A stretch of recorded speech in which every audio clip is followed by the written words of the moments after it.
Hello, everybody. Here I am back at this amazing farm. This is Alex's tropical mango farm here, Tropical Acres Farms. And they have trees that are so old here and new trees that they're growing. You can see in the background, there's a whole bunch of trees if you want to get a tree here. And I've had Alex on the show many different times. Mango season's on its way. Mango season's here. But I wanted to show you guys this today. This is interesting. So here I am, and this is the way they planted this here. You see, they got these rows. Now, you see this big tree here, that's a Duncan tree. That's like one of their first trees that they've had it for many years.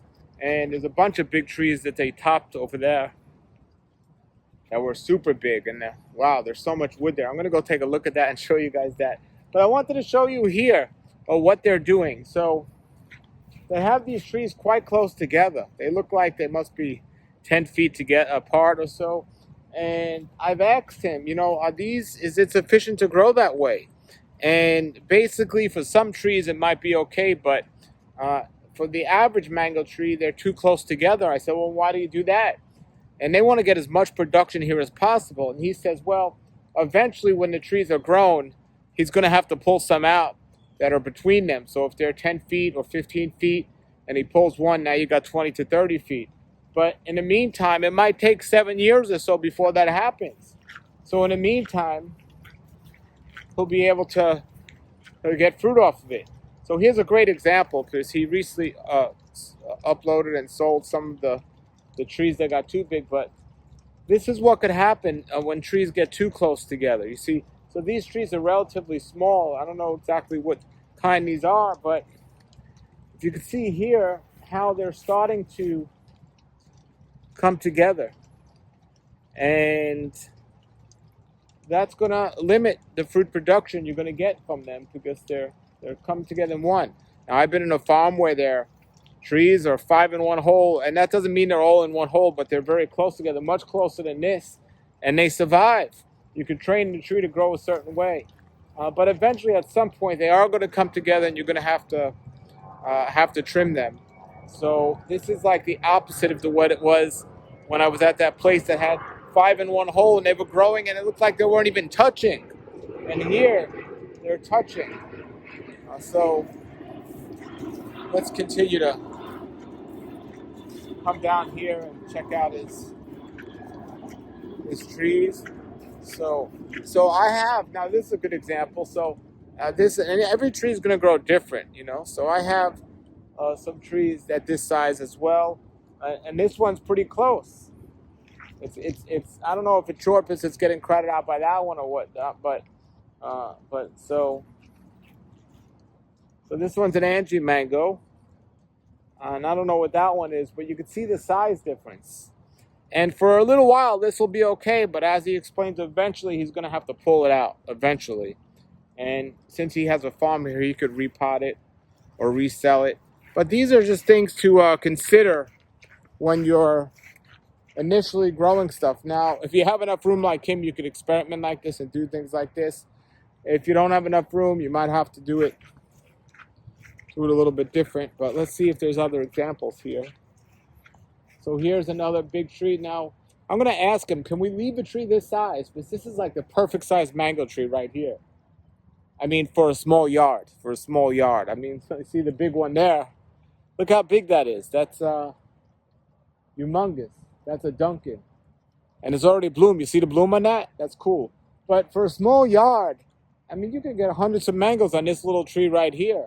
And this tree's probably, I don't know, definitely no more than 15 feet. So certain varieties, you might be able to get away with keeping them like this, and others maybe not. And so here, if it was only 2 trees together, this one and this one can grow this way, this one can grow, and it'll be okay. But he has another one right here. So it's not necessarily okay. So, or it is, but it still creates a little issue. Let's see. So here's a small tree that's already blooming. We continue to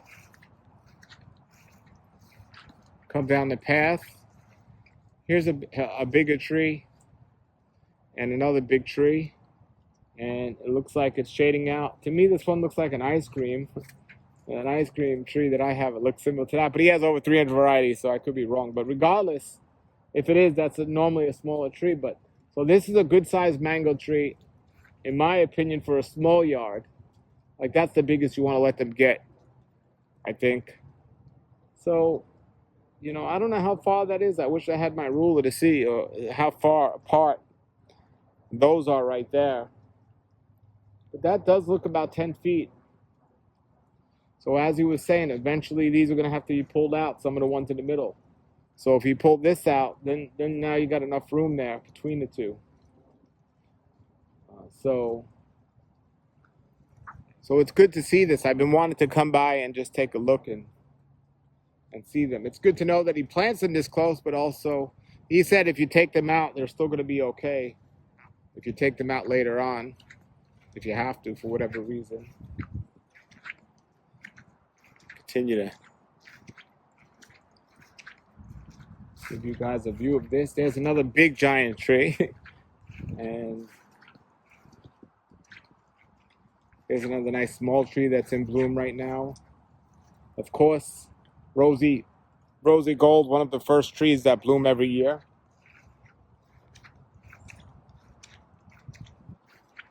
Yeah, you know, through application, you can learn how to do things here.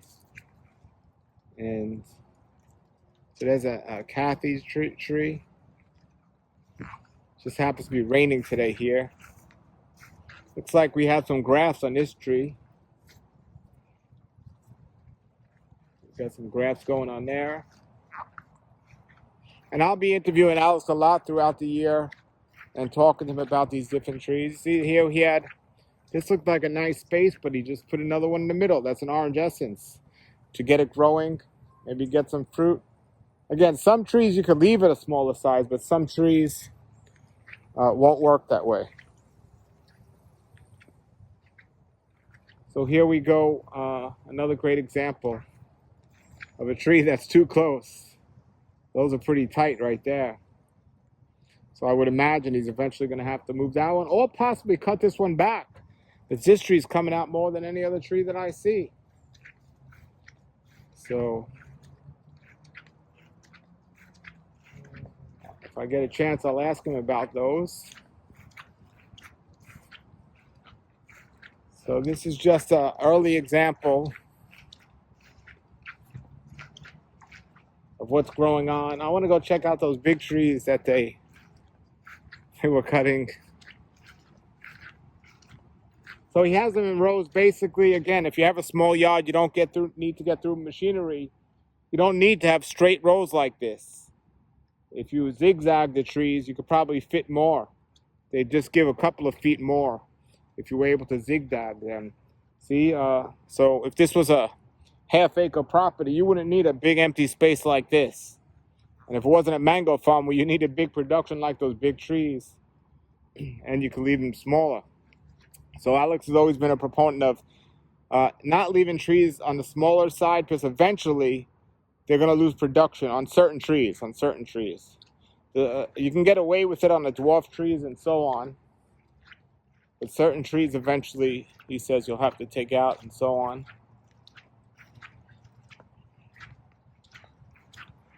But he has those big trees. It seems like the bigger trees are blooming so much now. And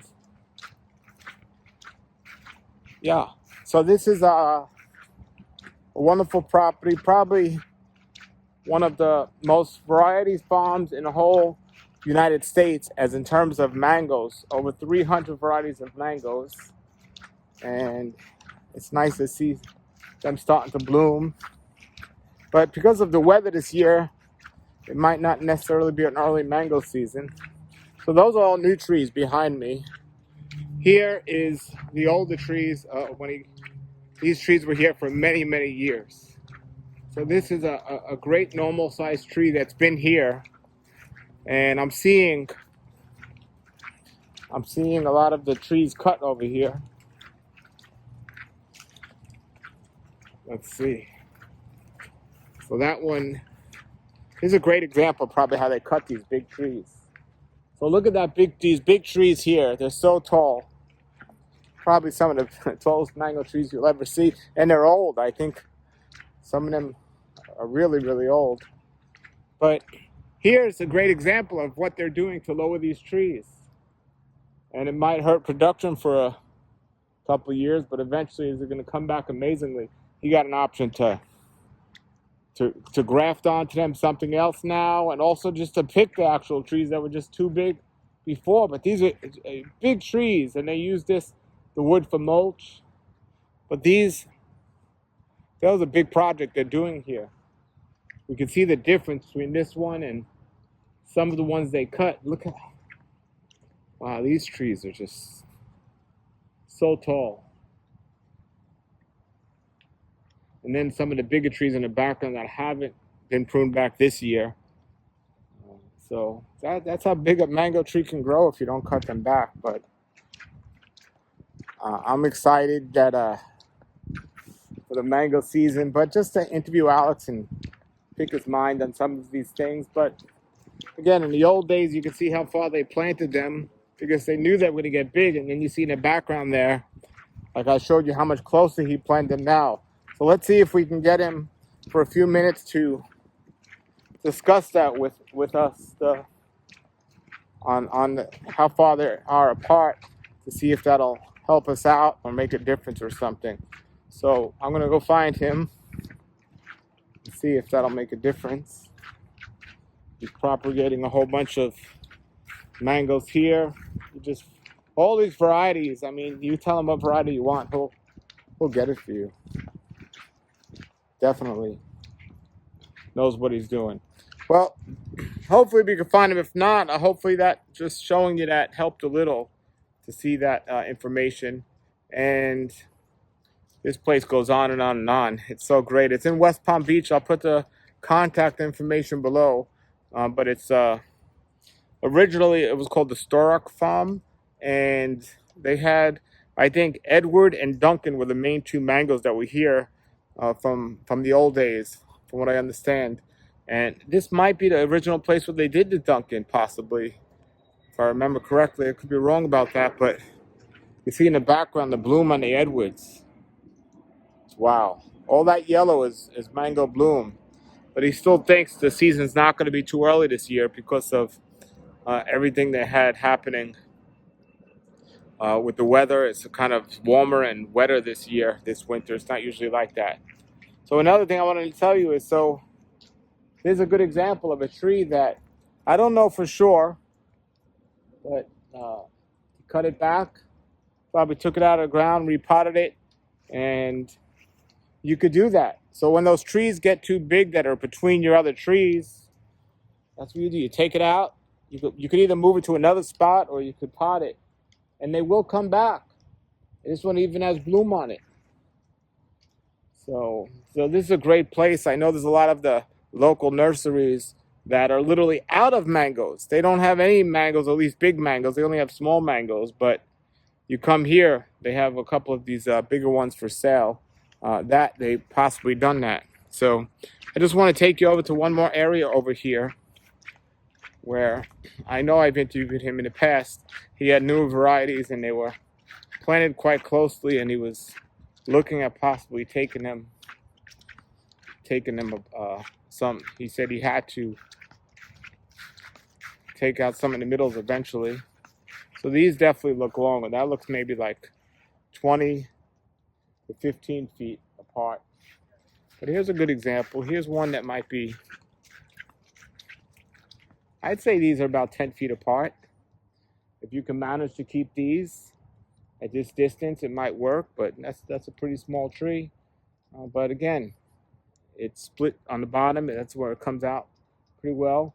And so this tree here, I would say this tree here is no bigger than maybe 6 to 7 feet at the moment.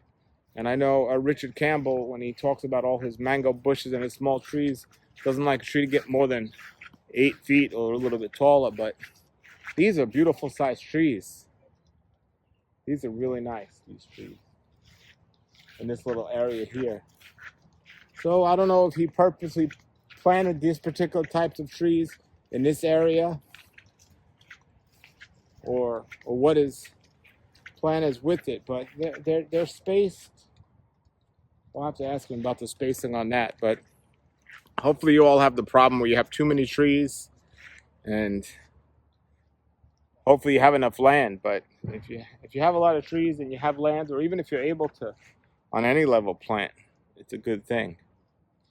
So now we're a little closer to a big tree there with all the bloom on it. Some of them even have mangoes from last year's bloom. It's pretty amazing. Really cool, really cool. So some of these trees are like in full bloom now as well. Okay, so Alex is in the background there, you see, with some clients, showing them around.